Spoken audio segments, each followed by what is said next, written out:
Connection पूरा होता है, डेविड पहला लेयर उड़ा देता है जिससे कई क्रिएचर्स ब्लास्ट में खत्म हो जाते हैं। लेकिन अभी भी काफी मॉन्स्टर्स लाइट हाउस पर हमला करने के लिए तैयार होते हैं। इस वजह से क्रोनर दूसरा लेयर भी ब्लास्ट कर देता है। दोनों उस जोरदार धमाके में बेहोश हो जाते हैं। अगली सुबह जब दोनों होश में आए तो उन्होंने देखा कि एनेरियस वहां नहीं थी। ब्लास्ट में चारों तरफ मरे हुए क्रिएचर्स पड़े थे। क्रोनर उन सबको मार रहा था जो जख्मी हालत में जिंदा बचे थे। तभी डेविड की नजर उनमें से एक के गले में लटके एक नेकलेस पर पड़ी। उस क्रिएचर को तड़पता हुआ देखकर डेविड को उस पर तरस आ जाता है और उसे अपनी गलती का एहसास हो जाता है। जिन क्रिएचर्स को वह अब तक खूंखार समझते आए थे वो भी इंसानों की तरह थे, सिर्फ बोल नहीं सकते थे। लेकिन क्रोनर के लिए यह सब बेकार बातें थी। उस दिन के बाद वह क्रिएचर्स फिर कभी अटैक नहीं कर पाए। लेकिन हर दिन समंदर के किनारे से रोने की आवाजें आती थी। डेविड को अब तक नहीं पता था कि उन्होंने कितना बड़ा नुकसान कर दिया था, कितनी फैमिली टूट गई, कितने बच्चों ने अपने लोग खो दिए सिर्फ एक गलतफहमी की वजह से। अगले दिन डेविड ने समंदर में उन क्रिएचर्स के कुछ छोटे छोटे बच्चों को देखा, वो सब जिन्होंने अपने परिवार खो दिए थे। डेविड ने पत्थरों का एक गोल सर्कल बनाया और उसके बीच में वह छोटी टॉय बोट रख दी ताकि एनेरिस उसे देखकर वापस लौट आए। डेविड ने कई घंटे इंतजार किया लेकिन एनेरिस कभी वापस नहीं आई। सुबह नींद से जागने के बाद डेविड ने देखा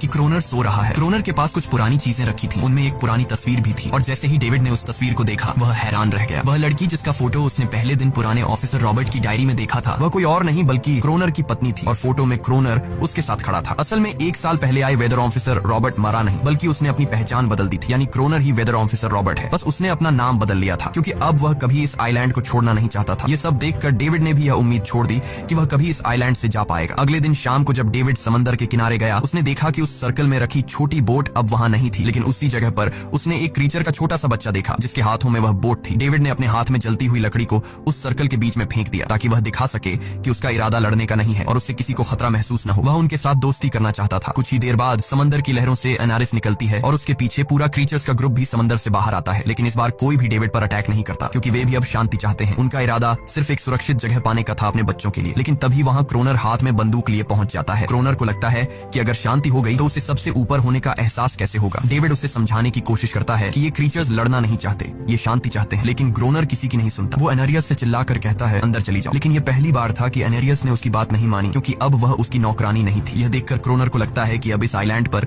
उसकी बादशाहत नहीं रही। क्रोनर खुद को अंदर से कमजोर महसूस करने लगता है क्योंकि अब कोई भी उसका हुक्म नहीं मान रहा था। गुस्से में उसने लाइट हाउस की तरफ कदम बढ़ाए। डेविड को लगा शायद क्रोनर को अब समझ आ गया होगा कि हर एक जानवर आजादी चाहता है, कोई भी किसी का गुलाम बनकर नहीं जीना चाहता। लेकिन क्रोनर के सर से बादशाहत का भूत कहां उतरने वाला था। जैसे ही वह लाइट हाउस पहुंचा उसने सिग्नल गन से एक फ्लेयर छोड़ी जो सीधा जाकर एक क्रीचर के बच्चे से टकरा गई। उस बच्चे की तुरंत मौत हो गई। सभी क्रीचर्स डर के मारे भाग गए और एनेरियस ने भी डेविड पर अपना पूरा भरोसा खो दिया। गुस्से से पागल डेविड तुरंत लाइट हाउस की तरफ भागता है क्रोनर को सबक सिखाने। डेविड उससे लड़ने लगता है, क्यों किया तूने ये सब? ये लोग तो बस शांति चाहते थे। लेकिन क्रोनर इतना